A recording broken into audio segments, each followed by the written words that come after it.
everybody. My name is Devin Tryon. I'm the team leader of Pineapple Homes. Today we are covering luxury, how to take luxury, how to handle luxury, how to not mess it up, because I will tell you it's a lot easier to blow it with a luxury listing or a luxury buyer than it is anybody else. So who here has worked with clients in the luxury market before? Awesome, 3 of you. So what is the luxury market? What does it even mean? Let's start with that. What do you think, Sue? What price point is luxury? I think about 1.5 million. Okay. What do you think, sir? Yeah, about 1.5. 1.5. Yeah, Todd. 2 million. 2 million. Yeah. So well, it kind of depends where you are, right? If you are in Michigan, the luxury probably starts at about 250, 300,000. If you're here on island, you're definitely not going into luxury until 1.5. Like at a minimum, I would challenge you that real luxury starts at probably about $3 million. Because there's a lot of homes at 1.5, 1.82 million dollars that are listed, that are not selling, that are feeding that criteria, but there's certain things that luxury clients are going to expect. So first, because I do hear this a lot of agents say, I want to get into luxury, I want to do this, I want to sell all these really nice homes, which is a really awesome goal, but you have to understand some of the pain points around it. So what are some challenges with luxury clientele as a whole? What do you guys think? Just spitball here. What do you think? What are some challenges? Go ahead, Crystal.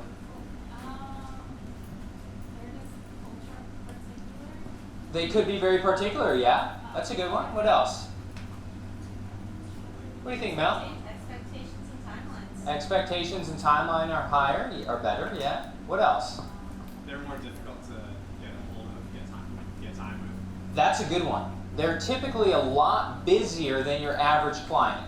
So if somebody's buying a $3 million home with either cash or a mortgage, how much money do you think they have to make, just on average? What do you think, John? If you're buying a $3 million home, 20% down, you've got at least $600K just sitting in a checking account, ready to transfer. How much money do you have to make annually, at least, at a minimum?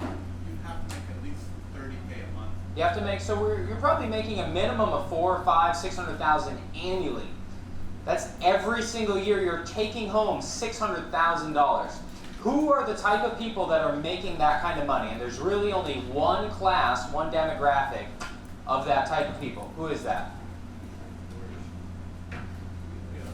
VPs, presidents. Yeah, VPs, presidents, CEOs, and business owners. At least here on island, because we don't get a lot of CEOs here on island. The only type of people that are really making that kind of money here on island are business owners. And there's a lot of businesses that do very well. Very, very well. But what's the challenge with being a business owner that we all know? You're busy. You are like, if you look at my calendar, you will have a heart attack.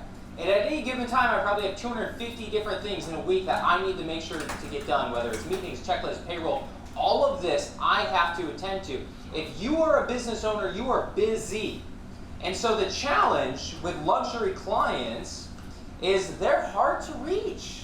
They're hard to get even 5 minutes. They're not typically the type of people that are going to say, hey, why don't you just come over and just tell me about yourself for a couple hours, because probably that's just not going to happen. So we have to keep in mind that there are certain expectations that these clients are going to set. I wish I could turn this down a little bit. One of those expectations is that we as agents need to be prepared. We need to show up. We need to make sure that all of the questions they are going to ask you, you need to think about ahead of time. And if you aren't experienced in this market, in this space, and you don't already have a team of people that can answer these questions quickly, they are going to hire somebody else that can. And the next challenge with these types of clients is they have a very large network. If you are making $600,000 in a year, you definitely have an accountant, right? You definitely have some type of attorney. You definitely have somebody preparing your trust. You probably have multiple attorneys that work for you or work with you. You know a lot of people. And the challenge when you know a lot of people is, as realtors, what's the challenge? The only way to get into that circle is by how? Referral. Yeah, you have to be referred. And so that tells us one thing. If we want to land luxury clients, who do we actually need to go after? the referring source. We do not directly market to the business owners, to the people that are trying to sell their home. You can, but is it going to be as effective? Probably not, because when they're thinking about selling their home, they don't call the real estate agent first. They think about it, and then they might bring it up in conversation with somebody else, one of their trusted advisors, and then, and only then, will the realtor get involved. Because they hire you when? When they want to sell, when they want to buy, not when they're thinking about it. That conversation typically doesn't start with you, unless you have some really great marketing that positions yourself that way first. So let's do this.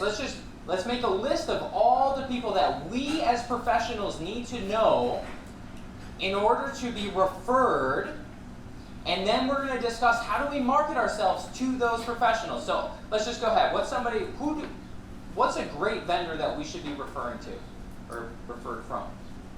Well, I have a really good client, and I've known him since he was 17 years old, and he's a multi-millionaire now. Wow. He paid cash, and his father was a referred agent. Yeah.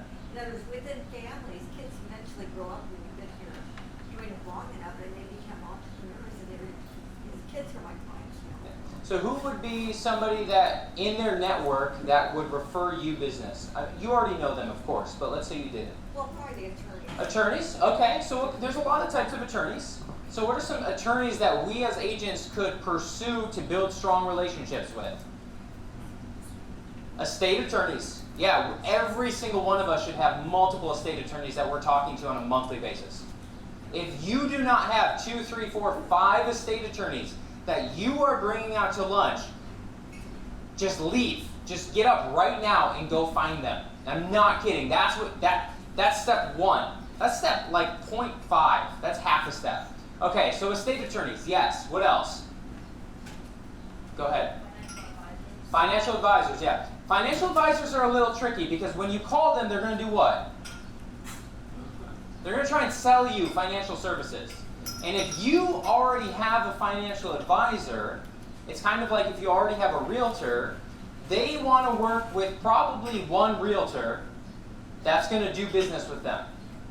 It's the same reason that when, for example, when I use services of certain vendors, if they use another realtor, I don't go to them. Right? It makes sense. So that's one challenge, but that's a good one. What else? Financial advisors, estate attorneys, what else? John? CPAs.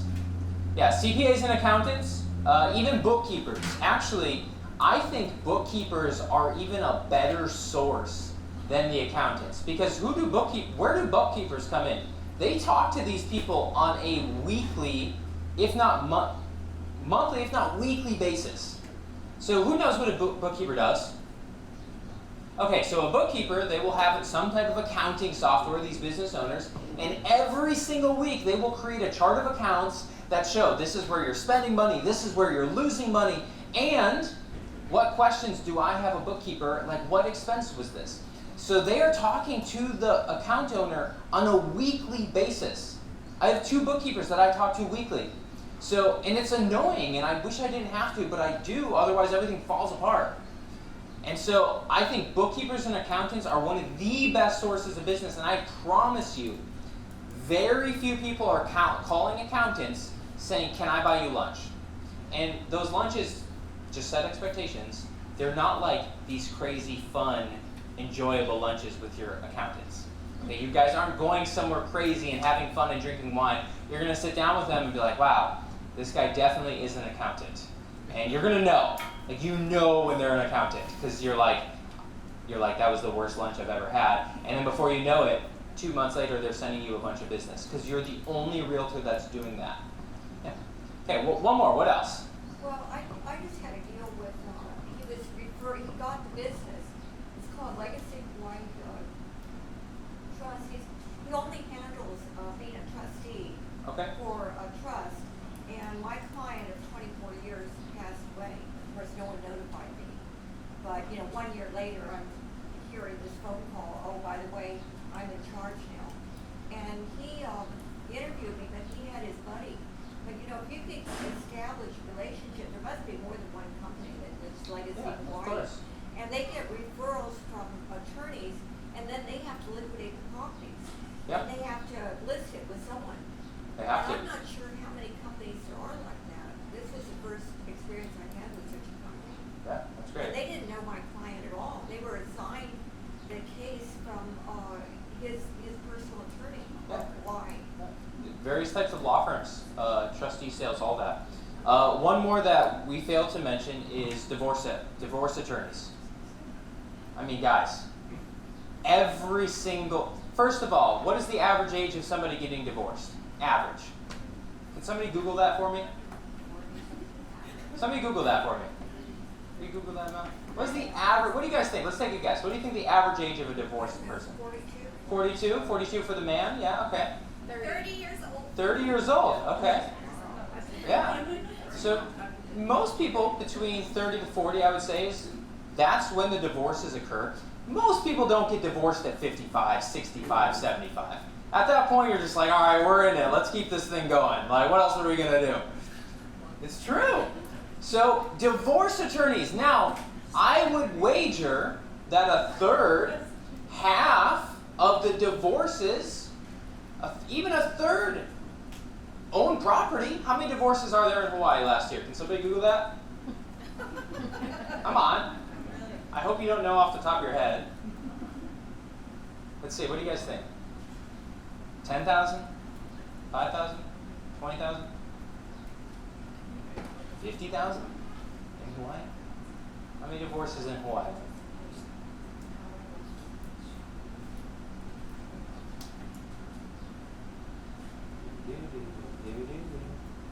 Any big data? Alright, doesn't matter. I mean, the current rate is 2.3 people per 1,000. 2.3 people. Okay, so a quarter of 1%. There's 1 million people, so there's 25,000 divorces in Hawaii. And let's say a third of them own property. Okay, so that's what, 8,000, 8,300 homes that are going to most likely need to be sold by divorce. And there's probably less than 100, 200 divorce attorneys in Hawaii. You could build an entire business out of failed love. Your whole business could be out of failed marriages. And you could probably make hundreds of thousands of dollars on this. Now, I will tell you, divorce sales are a little challenging because why? Yeah, well, one, you have two people. And you can't just throw them in a group text and be like, hey, Mel, hey, Lex, like, we're going to go over all this on the same group text. No, you've got to send each update individually. And you have to balance your conversations so they don't feel like they're favoring one person over the other. And then you have to make sure that the other party doesn't get jealous that you're spending time with the other party. If one person didn't want to get divorced, that happens. So there's a lot of trickiness to it. And here's the last thing. When you're getting divorced, you're going to go to the court, you're going to file for a divorce judgment, and you will probably, each party will have their own divorce attorney that will probably want to use their own real estate agent. And so now what's going to happen is both attorneys are going to submit recommendations on which agent they should use unless both seller and buyer or both sellers agree to hire you. So everybody know this, right? So then what's going to happen when both attorneys submit two realtors, so Sue and Lexi are submitted to the judge, and the judge will then choose which agent will get hired. So you will actually get a call from an attorney stating, hey John, my name's so-and-so, I'm just calling to let you know that Judge Diane has chosen you to be the representative of the Thompsons to sell their home. And I will tell you, those are great because they can't argue with you on price. A judge is forcing them to sell their house. And so when you submit this package, you need to include things like testimonials, why you're a good agent, examples of your marketing, how you can help them, pricing recommendations. All of this needs to be prepared ahead of time. So these are things that take a little bit of extra legwork, but it makes your life a little bit easier. Does everybody know that the more money you have, the more likely you are to get divorced? It is a fact. And if you want to land luxury clients who own large amounts of property, you need to do this. You have to have a team.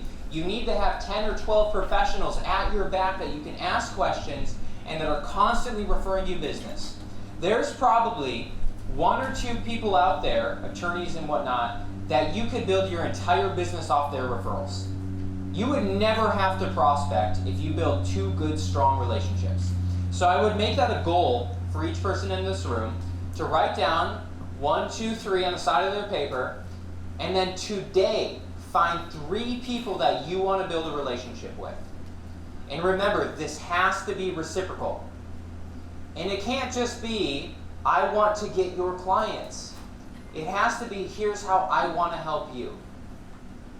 And you've got to get creative. Maybe the help is as far as, I know you come across a lot of agents. I want to make sure I do a really good job for every one of your clients. I'd like to be one of your first choices.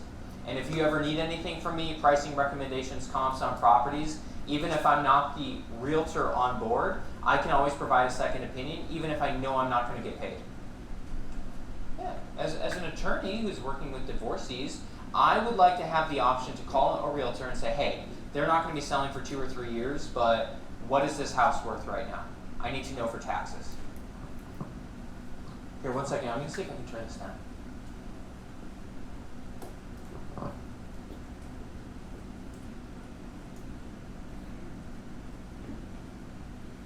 I can't. Okay. Let's keep going. Any thoughts on that so far? Does that make sense? That makes sense.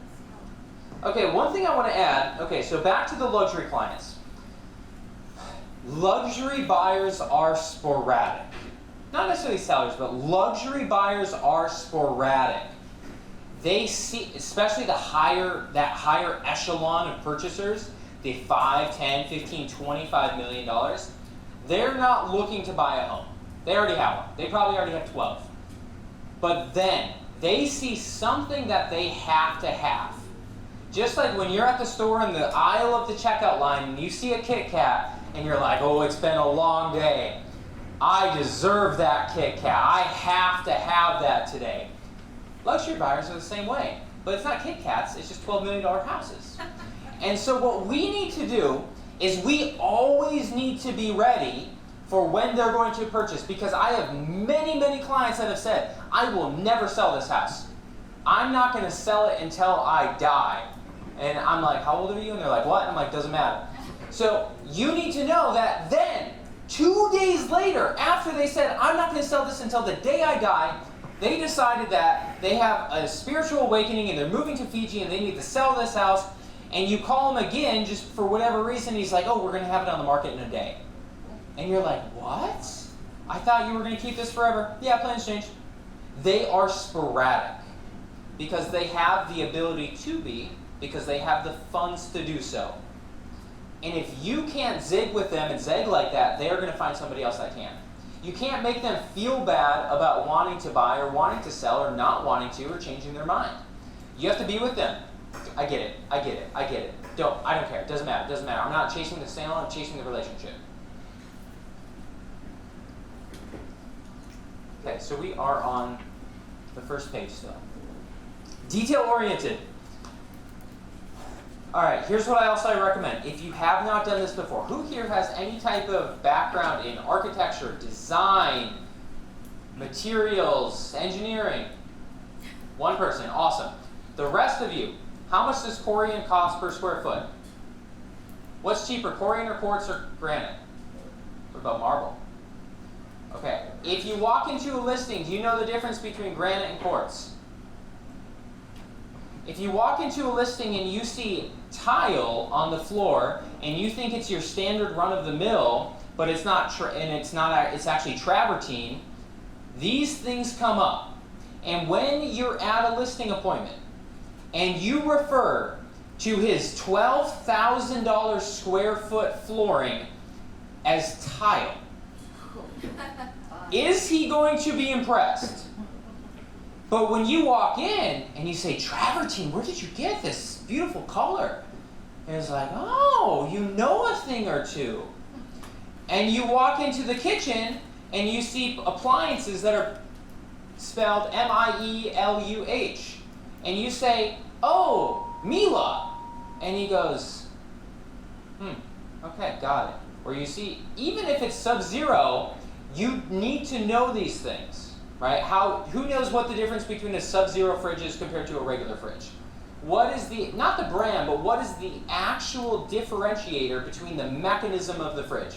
Who knows? There's a reason they're 7 times more than everything else. Why are Sub-Zero fridges so expensive? Doesn't mean other fridges don't have this feature. So a normal refrigerator, an LG, a Bosch, a GE, it has one cooling system, and it splits the cool air between the freezer and the refrigerator. And so what ends up happening is there is an exchange of air between your refrigerator to your freezer. Has anybody ever wondered why, if you put Jell-O shots in your freezer to get cold overnight, why do things in your refrigerator smell like vodka? Because it uses the same air. Sub-Zero, 2 totally different air circulation systems. They do not share air. These are things you have to be aware of. How do I know this? Because I spent 3 minutes at Home Depot. Literally, I read a pamphlet at Home Depot. I was like, oh, that's good to know. I'm going to remember that. Cool, cool. And that was it. So you guys were like, wow, how does he know that? No, it was just a pamphlet, probably found it on the floor. It doesn't matter, but when you go into these listings, you need to have a little bit of experience.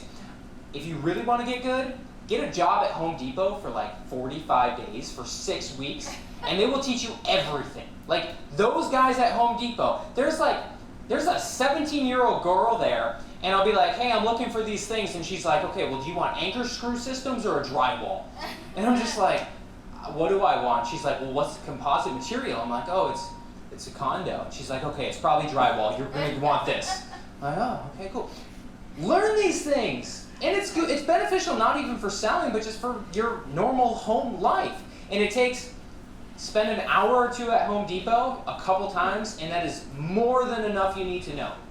Yeah, and don't be afraid to ask questions if you're not familiar with it.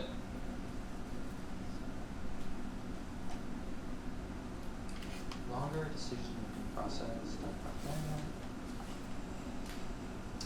Okay, privacy. A big tactic I will use when I'm selling homes is I'll meet a seller and I will tell the story of how I sold their neighbors the Johnson's house, and I sold this house, and I helped them sell this house. And what I'm doing is I'm building third-party stories. I'm telling them about the success of other people by working with me. However, some of your clients eventually in this space are going to be rich and famous, meaning you can Google them. And your clients that are rich and famous do not want you sharing their personal life about what they're looking for. They do not want to be on the cover of tabloid news about how they just got a divorce, so they're moving to Hawaii and they're buying this brand new estate. Because you post that on Instagram and it will be found. So a lot of these clients, especially if you're referred by their agents, because not like they're real estate agents, but they're managing agents, will want an ND. What's an ND? Non-disclosure, yeah. And guess what? They don't want to have to ask for it. They do not want to have to ask. It's like when you go to a very nice restaurant, do you want to have to ask for water? No. If you're paying $400 a meal, by comparison, this is what these properties are, you don't want to have to ask for silverware or water. This should be expected. So if you have a client that is in that range, meaning you can Google them, you should offer. By the way, I know you're busy, and I know you got a lot of stuff going on in your life. If you want me to fill out an ND and sign it, I will, just so you're aware. Okay, thank you, Devin. That's not needed, but I appreciate it. Or, yes, please, can you send that over?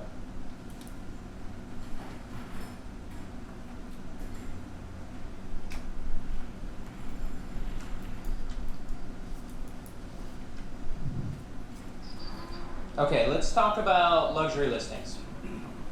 What is the challenge with selling homes that are above $3 million? What sucks about them?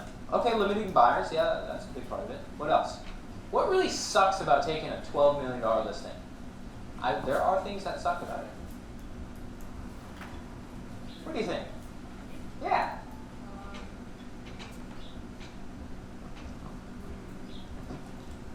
The inspection process Could be long, yeah. I mean, a 12,000 square foot house could certainly take 3 days. What else? Well, you need financial statements from the buyers. You definitely need financial statements of the buyers. You are not just letting anybody into this house. You are not, I repeat this, you are not allowing just anybody into the home. Yeah. If you are there, and this has happened to me, if you have a $8.5 million listing, and you tell the seller, hey, I've got a showing, I want to set it up with these buyers, blah, blah, blah, and then the buyers show up and the seller checks the security camera, he knows, and the buyers show up in a beat-up minivan, and nothing wrong with minivans, but sometimes the shoes fit and sometimes they don't. And when when the buyers show up in a beat-up minivan and they're like obviously not the type of people that are going to purchase this home, maybe not yet in their life, your seller is going to start asking you questions. Hey, did you vet them? Are they pre-approved? Do they have cash? What type of financing are they? These are things that need to be done beforehand. Your seller should not have to tell you to do this. This is expected. And if you misperform this, you will not get a sale.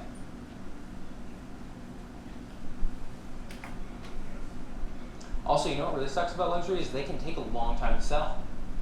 Has anybody ever seen properties on the market for 300, 600, 900 days? Yeah. I have listings that have taken a very long time to sell and still have not sold.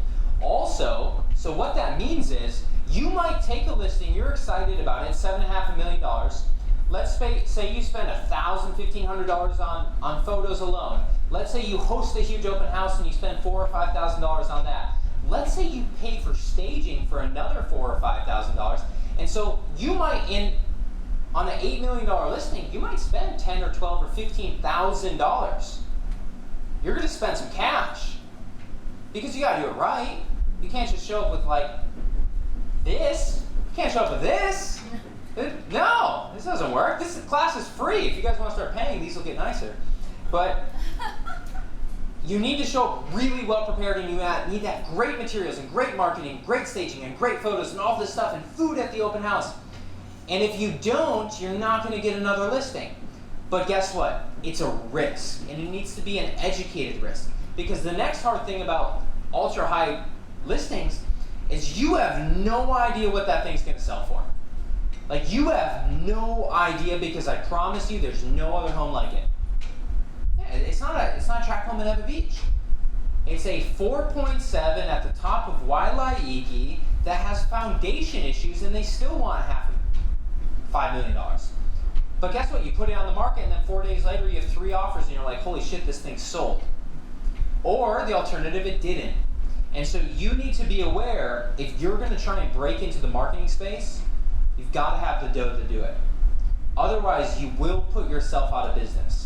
Or you have to partner with somebody that's experienced enough, that knows the right people and knows how to structure it in a way where you're not going to go broke. Does that make sense? Pretty clear, right? Yeah. Cool. All right, we're going to get into marketing just a little bit. All right, so I want to hear some ahas and feedback before we move on to the next section. Like, what are some takeaways so far that we've gotten from this? What do you think, Sue? Well, I had an experience. I sold something for $1.3 million. It was a Boston Towers, 2 bedroom, 2 bath, sold in 6 days. Yeah. And the owner was really kind of nervous because the place was a little trouble. Okay. So guess how I staged it? Tell me. Oh, it was wonderful. We threw away all the drapes. We threw away all the carpeting. We spray painted the ceiling, all the walls, got it all clean. And we had my floor layer had just done a 24-hour fitness job, and he had all these really nice strips of colorful, like runners. So we put the runner going out to the view, going out to the bedroom, and all.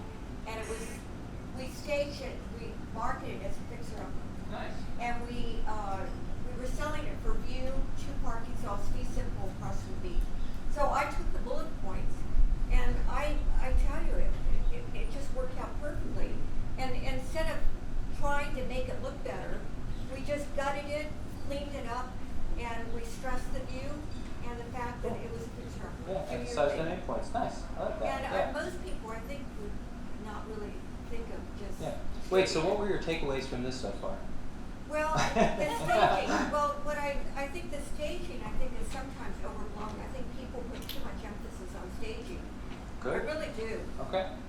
And I had another high-end at Yacht Harbor Towers. It was one of the penthouses, and they paid like $17,000 for staging.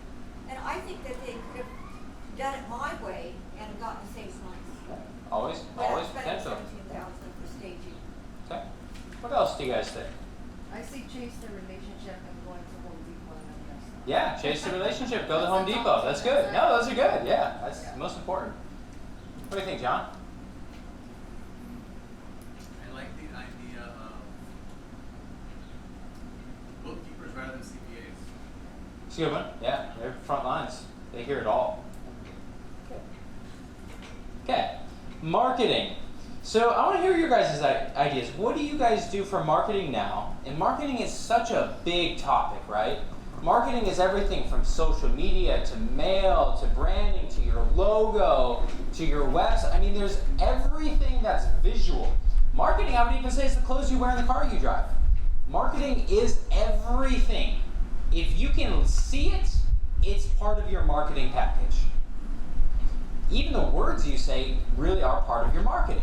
So when we are marketing to these high profile buyers, okay, assuming we're not going after the vendors now, and sellers, we need to know what are the things that are most important to them. And typically it's not what? It's not the price. So emphasizing the price over and over and over, unless it's like a great deal, then everybody loves that. But stay with me out. Emphasizing the price they don't care about. You want to make sure you contribute the things that they care about. So here's a great marketing line if you want to write it down. Because most of our high-profile sellers are concerned about timing. So something that you could say would be guaranteed to sell in 30 days or I'll buy it. Oh yeah, now you better be, it's bold. Bet you that gets some calls though, doesn't it? Yeah, but you gotta be able to back it up. If you can't back it up, don't say it, because then you're just gonna piss them off. So you need to be bold and you need to make these guarantees and you need to tell them, figure out what the pain points are for your clients, for these types of markets. Is it maybe that Mililani has some of the best public schools, supposedly, yet they really don't have any type of ultra luxury homes? What's the highest price point in Mililani you can buy? 2 million.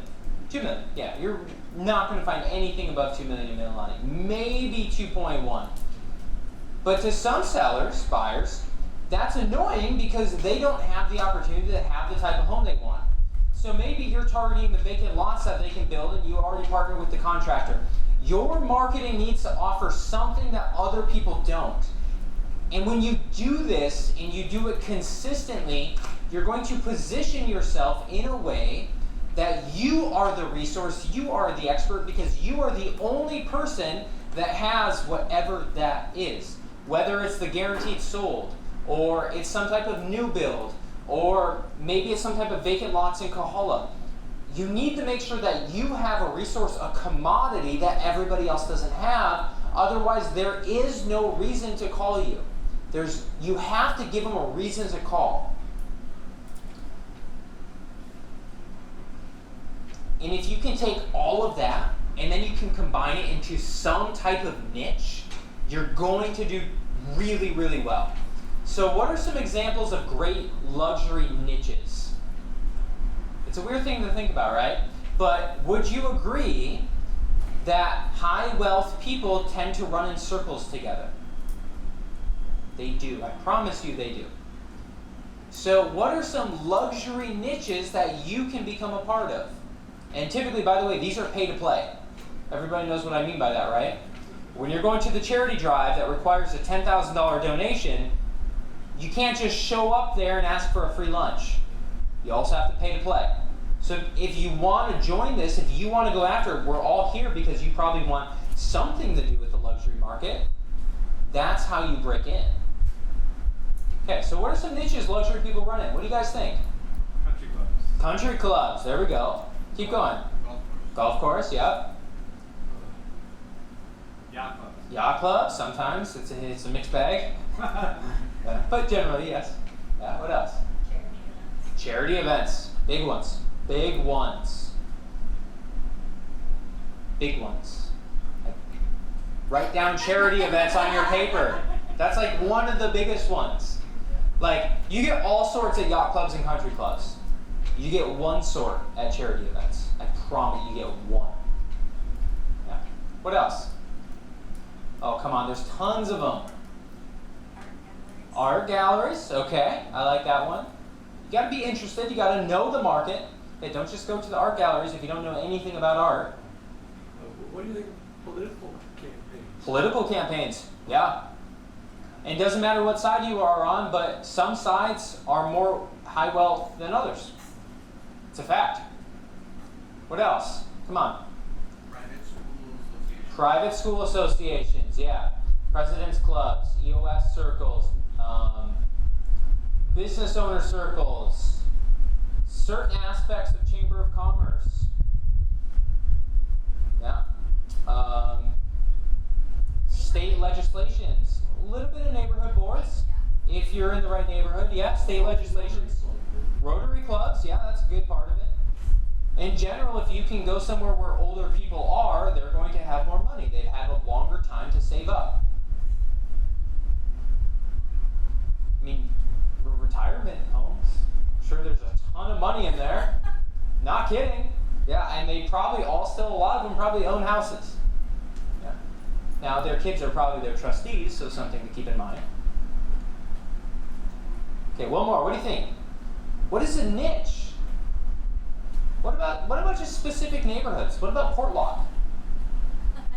What about Colina Beach Villas, golf estates? What about just the neighborhood of Waialainui? Waialaiki? Wailai? Wailai? Waikai?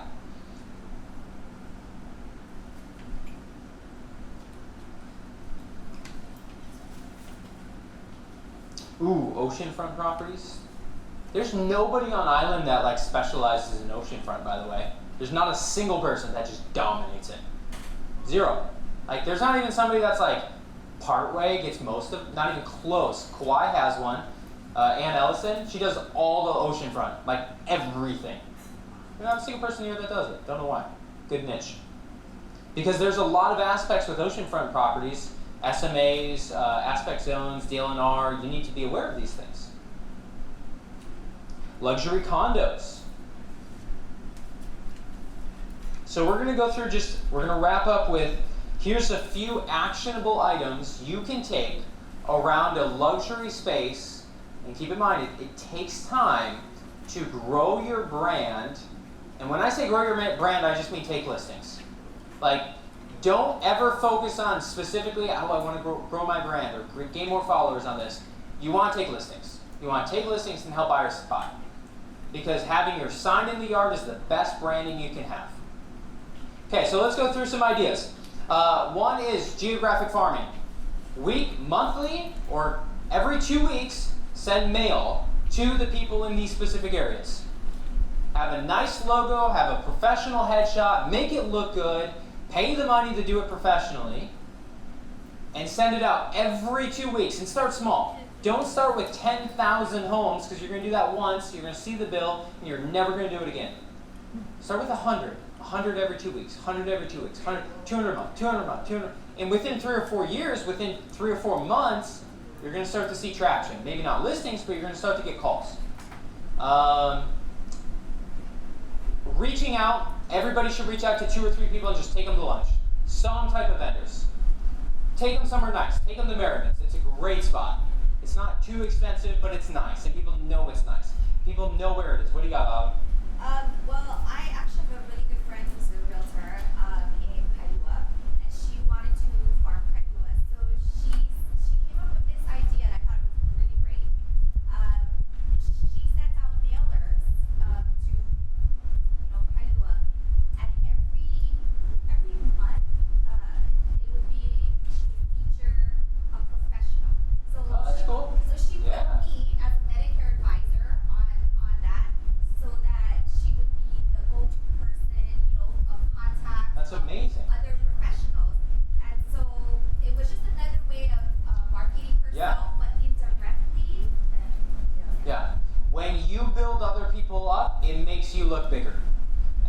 her saying Autumn is a trusted resource, it makes her look better.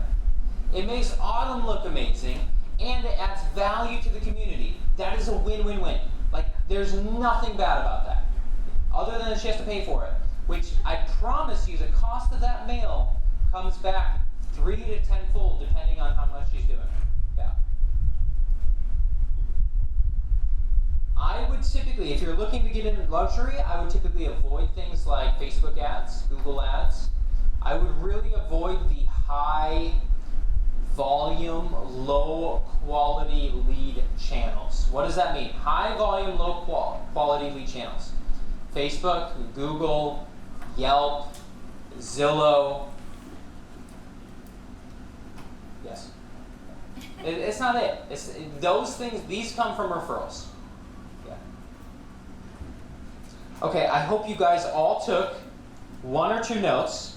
You guys all have, what's our next week's event? 10 hacks to make selling real estate easy. Oh, so I have a bunch of like hacks and applications and software and apps that I use that just make everything way easier. I've got like 50 of them, but I'm gonna go over the top 10 next week. So we're gonna wrap up here, guys. I want to hear 1 or 2 ahas from everybody, and then let's put it to work. Let's not just come here and listen. Let's really apply it and grow your businesses. So, Diane, what's one thing that you feel like you could take home and just apply today? Well, I think my cold calling, I did talk to like CPA. Nice. And we did exchange like information. Cool. I think I'm gonna take it. To the next level. Right. We like that. Okay. So upping your vendor reach outs. Okay, I like that. What else? Way in the back there. What's one thing you can take home today? All the way in the back. Networking with potential luxury clients, you have to get yourself out there and their network as well. So what's one actionable item though? Like what's one thing you can do today? Oh, okay. I'm going to come back to you. John, what's one thing you can do today? Go find some type of charity event that's taking place soon. Nice. And can I add on to that? Charity events are awesome because it's a great segue to meet somebody, but here's the thing. If you don't have a plan when you meet them, it's really hard. Because you don't want to just, they don't want you to just be like, hey, do you want to be friends? They've probably got enough friends. Can I be your lender? They've probably got enough lenders. You need to, now you're meeting them, invite them to something. Everybody likes to be invited. I invited all of you guys. Everybody likes being invited to things. It feels good, even if they tell you no, that's okay. But invite them to something, and then if they go to that, then it's an easier way. Now you've met them in a couple locations, and you're more of a familiar face. Yeah. All right, what do you got? One actionable item. Very back again. I'll come back to you. Post on social media. Okay, we didn't talk about anything about social media today. I'm going to come back to you again. I'm holding you to it. All right, young man, what's one actionable item? Well, you got a lot. That's good. That's good. Yeah. What's one thing that you feel like you could put to work today?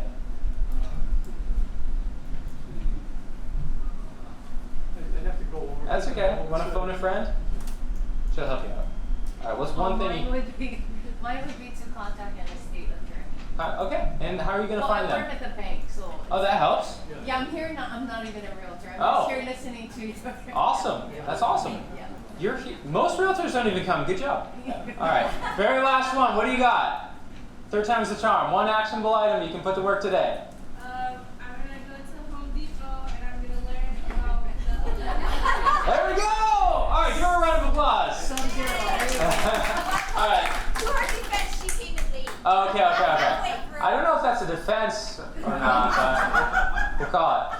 All right, everybody. Next week we're going over tips and tricks and hacks. I have a favor to ask everybody. On your piece of paper, tear off a piece of white paper.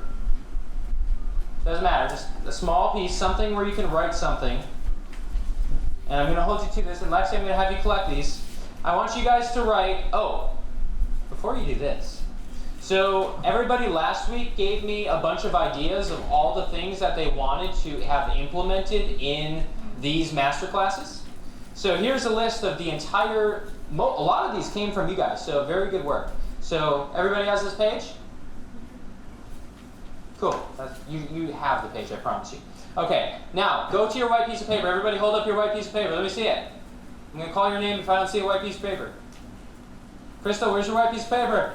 There you go. Nice job. All right, I want you to write one person's name on here that we can invite to this event, that you feel like they aren't as good as they could be. Ideally a realtor, because that's what we train on, but if they work at a bank, then that's fine too. If anybody knows anybody at Home Depot, though, I want that name as well. All right, so write one person's name on this that you think could benefit from being trained or improved in their business. And it could be a friend that you don't want to go broke, or it could be somebody that you think isn't very good and you want them to be better, or just somebody that you want to sit next to and bounce ideas off of. And then Lex, could you grab those for me? Yes. I'll give you a second. And then if you don't have a name on there, Lexi is going to hit you. So make sure you get a name. I will not hit you. She will not hit you. But when you take people to lunch, do you ask them this question? This question? Yeah. No, but it's a good question. That's a good one. It's a good one, yeah. What do you say when you take people to lunch? So his question was, what do you say when you take people to lunch? I follow a very rudimentary method called the FORD technique, F-O-R-D, which just stands for Family, Occupation, Recreation, Dreams. So I'll usually try and ask one question around family, occupation, recreation, and dreams. And that'll typically open up a conversation. Just I like to get to know them and find out what they're into and then try and find some common interest. For family, occupation, recreation, And dreams, yep. So I'll usually ask about one of those things. In dreams, I don't say like, what are your dreams? I'll just be like, oh, do you guys have any trips planned? Do you have anything going on? What are you working on this year? Any goals this year? Depends where my relationship is with them. All right, everybody, that is a wrap. Good job. Give yourself all a high five. Give yourself a high five. Many times in a row. All right, later, guys. Good job.